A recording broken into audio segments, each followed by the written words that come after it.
Graça e paz do Senhor Jesus, amados.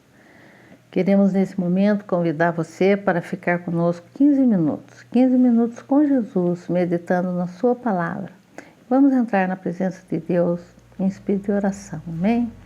Deus querido, Deus amado, obrigado, Senhor, por esses 15 minutos que podemos passar na tua presença, meditando na tua palavra, Senhor. Dá-nos sabedoria, dá-nos, Senhor, um entendimento, Senhor, para que possamos aplicar tudo isso em nossas vidas. Abençoa agora aqueles que nos ajudam a fazer esse programa, que o Senhor possa estar abençoando de uma maneira toda poderosa, Senhor. Agora continua aqui, Senhor, conosco, nos ensinando mais de Ti, Senhor. É isso que eu te agradeço, em nome do Pai, do Filho e do Espírito Santo de Deus. Amém. Então, nós estamos estudando o livro de Tiago e hoje continuando com o assunto falsa religião. Amém? Eu convido você para estar lendo comigo o capítulo 4. Nós vamos ler de 1 a 2, que diz assim: De onde vêm as guerras e pelejas entre vós?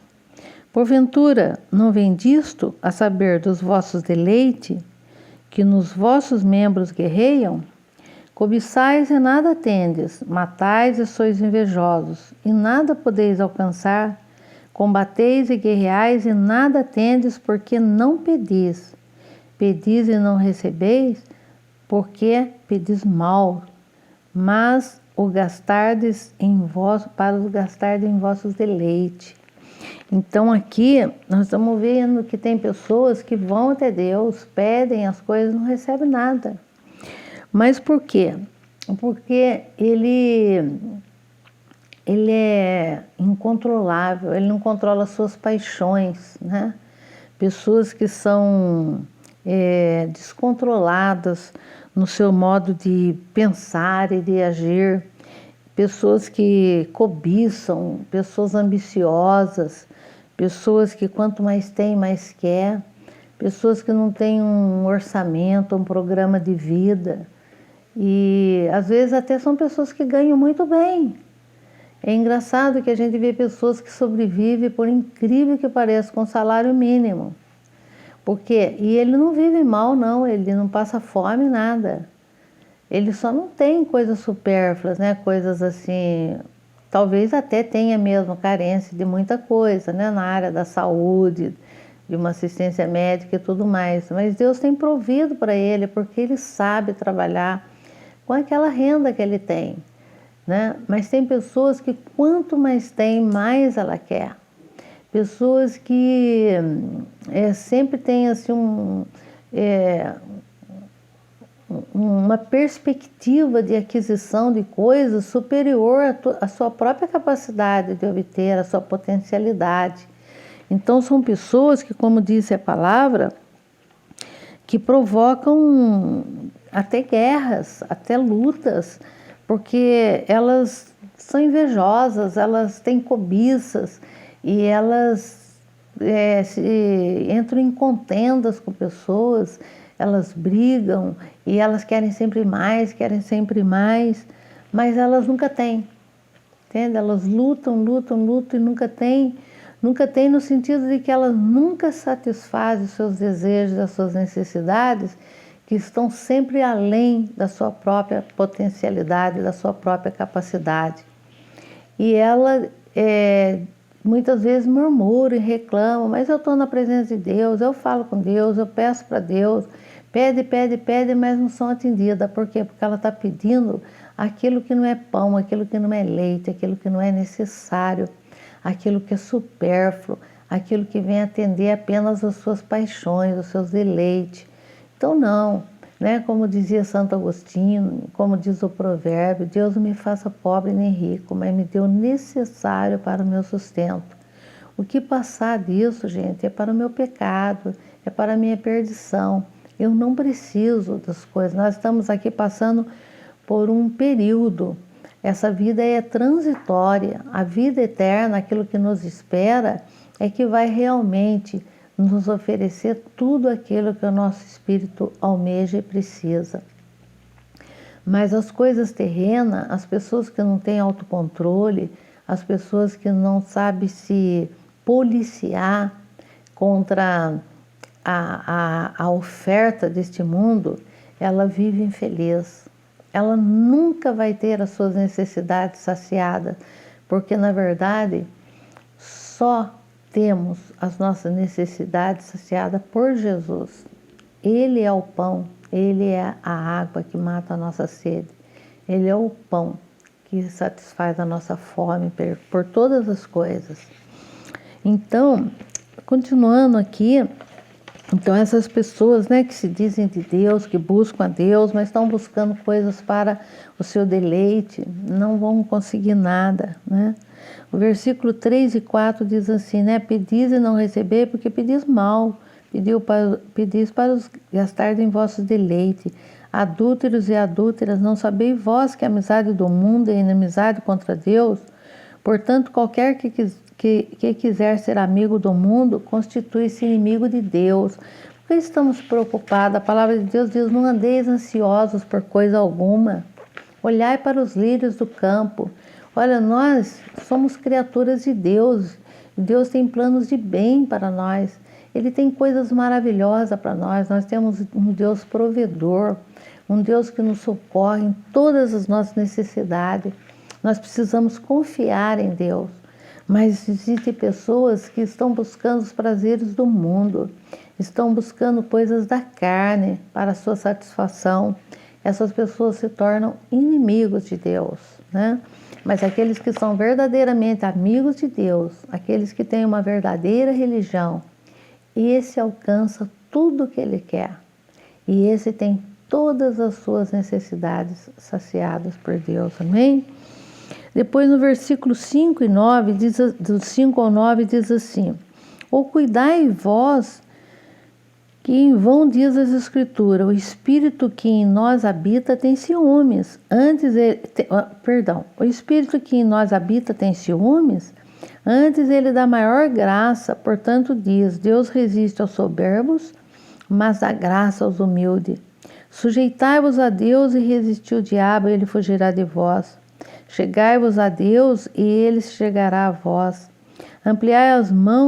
Limpai as mãos, pecadores, e vós de duplo ânimo, purificai os corações. Senti as vossas misérias e lamentai e chorai. Converta-se o vosso riso em pranto e o vosso gozo em tristeza.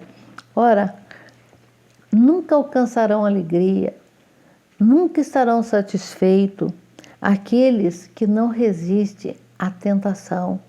Ele diz, resisti o diabo e ele fugirá de vós. Nós não temos que nos apegar aos desejos da carne, aos prazeres desse mundo, porque tudo isso daí é ação diabólica contra a nossa vida. Mas se a tentação vem, e a tentação vem através dos nossos órgãos do sentido, né? São aquelas sensações que nós temos e que nós vamos em busca desses prazeres, isso é coisa demoníaca. Mas a palavra diz, resistir o diabo e ele fugirá de vós, mas sujeitai-vos a Deus, porque Deus é todo-poderoso para fazer na nossa vida aquilo que parece impossível. Mas buscai a Deus. Mas como que eu posso buscar a Deus, mas também estar fazendo a vontade do diabo em minha vida? Eu não posso. Ou eu sirvo a Deus, ou eu sirvo o diabo. As duas coisas não é possível a gente fazer, né? Mas por que as pessoas estão errando? Estão praticando uma religião falsa? Porque muitas vezes ele não atenta para a vontade de Deus, não atenta para a vontade de Deus na nossa vida, mas ele atenta para a vontade do diabo. Ele se sujeita não a Deus, mas ele se sujeita ao diabo. Ele não resiste às tentações. Para resistir às tentações é preciso vigiar, é preciso orar, é preciso estar na presença de Deus. Porque o diabo ele não vem a tentar as pessoas senão encontrando brecha. Se nós estamos sendo tentados, nós estamos dando brecha para o diabo. Então é preciso que a gente resista o diabo, que a gente busque a Deus, que a gente vigie e que a gente ore para conseguir voltar-se a Deus e ter Deus como aquele que supre todas as nossas necessidades, todos os nossos desejos. Amém? E Deus tem sim, Ele tem ciúme sim, o Espírito Santo. Deus diz que a outra Ele não vai dar a glória dEle, né? Então, quando nós voltamos às nossas atenções, quando nós buscamos alcançar objetivos que não são pelos caminhos, não são pelos colocados diante de Deus os nossos planos, é claro que o fracasso é certo, porque Deus não está naquilo, amém? E que Deus possa mesmo, né, estar em tudo que nós fazemos, que todos os nossos planos sejam endossados por Deus. Não elabore nenhum projeto de vida, não planeje nada, não busque nada sem Deus estar nessa causa, amém? Porque senão nós estamos realmente andando por um caminho errado. Então, se nós vamos agora no versículo 11 e 12 do capítulo 4, diz assim: Irmãos, não faleis mal uns dos outros. Quem fala mal de um irmão e julga seu irmão, fala mal da lei e julga a lei. Se tu julga a lei, já não és observador da lei, mas é juiz. Há um só há um só legislador que pode salvar e destruir. Tu, porém, quem és, que julgas a outra? Então, pessoas que caluniam, que falam mal de seu irmão, que julga as pessoas, quem somos nós para julgar? A tarefa mais difícil que existe é a de um juiz, porque ele vai julgar. E quem pode julgar se nós só vemos o exterior das pessoas? Deus sim, Deus sonda a nossa mente, Deus sonda o nosso coração. Só Deus pode nos julgar. Só Deus pode julgar as pessoas. Quando eu estou fazendo um julgamento, eu estou errando. Por quê? Porque eu estou vendo o exterior, eu não vejo o que está no coração, nem o que está na cabeça daquela pessoa. Como eu posso julgá-la? E muitas pessoas falam mentira, dão falso testemunho, caluniam. A calúnia é um pecado, porque uma vez que eu falei, denegri a imagem de alguém, falei mal de alguém, acusei alguém, porque o nosso acusador é o diabo, né? É ele que nos acusa. A partir do momento em que eu estou acusando alguém, caluniando, dando um falso testemunho, eu estou saindo totalmente da presença de Deus. Eu estou fazendo a vontade do diabo. Então, nesse momento, eu é que estou sendo condenado. Quando eu quero condenar alguém, eu já estou sendo condenado por esse fato. Então, ele diz aqui, não fale mal um do outro, não minta, não calunie. Então, se você se diz crente, temente a Deus, mas está falando mal do seu irmão, então, que crente você é? Que cristão você é? Se você está denegrindo a imagem do seu irmão, está prejudicando o seu irmão. Não o julgue, deixe que Deus o julgue, né? Depois nós temos aqui no versículo 13 a 16 que diz assim: E agora, vós que dizeis hoje ou amanhã iremos a tal cidade, lá passaremos um ano e contrataremos e ganharemos, digo-vos que não sabeis o que acontecerá amanhã. Porque que é a vossa vida? É um vapor que aparece por um pouco e depois se desvai? Em lugar do que deverias dizer, se o Senhor quiser, e se vivermos, faremos isto ou aquilo.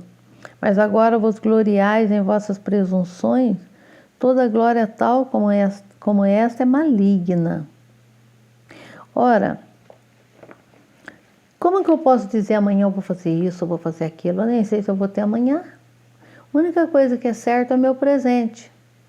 Porque o meu futuro, o meu passado já acabou, não tem mais. E o meu futuro, a Deus pertence. Então, se eu digo amanhã eu vou fazer isso, eu vou fazer aquilo, eu devo acrescentar, se Deus quiser. Porque é só se Deus permitir. Porque eu não sei nem se amanhã eu amanheço viva. Eu não sou dono da minha vida, né? Todo o poder está na mão de Deus em dizer se eu vou fazer, se eu não vou fazer. Mas eu posso sim expor a minha vontade para Deus. Eu posso fazer meus planos, eu posso fazer meu projeto e dizer, eis aqui, Senhor, se for da tua vontade que se cumpra. E que se cumpra toda a vontade de Deus na minha vida. Que se cumpra todo o propósito de Deus na minha vida. porque só Deus é que pode determinar se eu vou ou não vou fazer aquilo. Então, e no versículo 17 ele diz assim: aquele, pois, que sabe fazer o bem e não o faz, esse comete pecado. Então, quantas vezes nós somos omissos? Quantas vezes nós sabemos o que devemos fazer?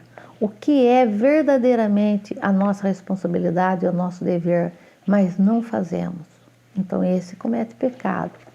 Irmãos, vamos fazer o bem. Vamos fazer tudo que vier à nossa mão. Tudo que vier à sua mão, faça, segundo as suas forças. Assim dizia o apóstolo Paulo. Tudo que vier à sua mão, faça, segundo as suas forças. Faça o bem e não faça o mal. Amém? Quero orar para que Deus esteja colocando isso nas nossas cabeças, nos nossos corações, para que sejamos participantes da palavra e não apenas ouvintes. Amém? Senhor, meu Deus e meu Pai, dá-nos, Senhor, sabedoria, que não julguemos as pessoas, Senhor, pelas aparências, porque Tu, Senhor, é quem nos julga. É o Senhor, meu Deus, é que sabe tudo que passa na nossa mente e no nosso coração. Ajuda-nos, Senhor, a fechar as nossas bocas, para não caluniarmos, não falarmos mal de ninguém, não denegrirmos as pessoas de ninguém. E tudo que nós planejarmos, Senhor, que o Senhor seja aquele que endossa, aquele que está junto conosco, que o Senhor vai conosco, Senhor, em todos os nossos planos e projetos de vida, porque nós sabemos que só Tu sabes o que é bom para nós. Só Tu é atemporal, presente, passado e futuro. Só o Senhor sabe o que nos espera ali na frente. Nada podemos fazer sem o Senhor, meu Deus. Nada podemos fazer. Mas com o Senhor, tudo posso. Tudo podemos naquele que nos fortalece, que é o Senhor Jesus. Fica conosco, Senhor, em nome do Pai, do Filho e do Espírito Santo de Deus. Amém? Até o nosso próximo encontro, quando ainda continuaremos estudando a falsa religião. É muito que se tem que falar. No próximo encontro continuaremos a falar nisso. Deus os abençoe. Amém.